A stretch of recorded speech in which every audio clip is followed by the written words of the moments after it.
একদিন সবাইকেই চলে যেতে হবে, প্রিয়জন সবাইকে রেখে দিতে হবে কবরের মাটিতে। কিন্তু জানেন কি সেই প্রথম রাত কেমন হবে? আসুন আজ কোরআন ও হাদিসের আলোকে কবরের প্রথম রাতের বাস্তবতা জেনে আসি। আল্লাহ তাআলা বলেছেন, সুম্মা লাতুসআলুন্না ইয়াওমাইযিন আনিন নাঈম। তোমরা সেই দিন জিজ্ঞাসায়িত হবে তোমাদের সকল নিয়ামত সম্পর্কে। আল্লাহ তাআলা এই আয়াতে আমাদের স্মরণ করিয়ে দিচ্ছেন যে মৃত্যুর পরপরই হিসাব শুরু হয়ে যাবে। কবরই হবে প্রথম জবাবদিহি। কবরের প্রশ্ন।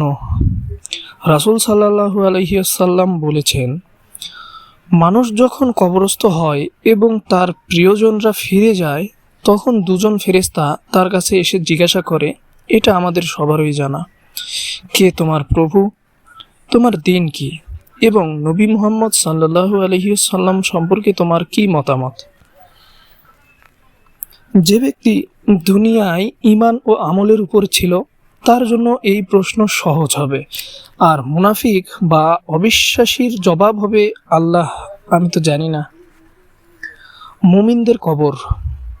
রাসূল সাল্লাল্লাহু আলাইহি ওয়াসাল্লাম বলেছেন, মুমিনদের কবর জান্নাতের এক বাগানের মতো প্রশস্ত করে দেওয়া হয়, কবরটি আলোকিত হয়ে যায়। কাফির ও মুনাফিকের কবর। আর কাফির ও মুনাফিকের কবর এমনভাবে সংকুচিত করা হয় যেন তার পাঁজরের হাড় একে অপরের মধ্যে ঢুকে যায়। কবরের আযাব খুবই ভয়ানক। কেউ কবরের ভিতরে চিৎকার করবে, কিন্তু বাহিরে কেউ শুনতে পাবে না। ফেরেশতারা আঘাত করবে এমনভাবে যা পাহাড়ও সহ্য করতে পারবে না। আল্লাহ তাআলা কুরআনে বলেন, আমি তাদেরকে আগুনে পেশ করব সকালে ও সন্ধ্যায়। সূরা গাফির ৪৬। এটাই কবরের আযাব, যা কিয়ামতের আগেই শুরু হয়ে যায়। কবরের প্রথম রাতেই শুরু হয় আযাব বা শাস্তি। রাসূল সাল্লাল্লাহু আলাইহি ওয়াসাল্লাম আরও বলেন, কবর জান্নাতের একটি বাগান অথবা জাহান্নামের একটি গহ্বর। একে কি বানাবো সেটা নির্ভর করে আমাদের ঈমান ও আমলের উপর। প্রিয় ভাই ও বোনেরা, কবরের প্রথম রাত কারো জন্য আরামের, আবার কারো জন্য ভয়ানক আযাবের শুরু। চলুন আমরা জীবনের এই চরম বাস্তবতার জন্য প্রস্তুতি নেই।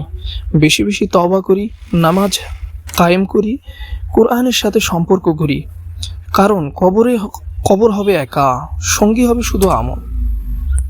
যারা আল্লাহকে স্মরণ করে, আল্লাহ তাদের কবরেও আলো দিবেন ইনশাআল্লাহ। তোমার রব কেমন হবে ভাবো, আজ থেকেই প্রস্তুতি নাও।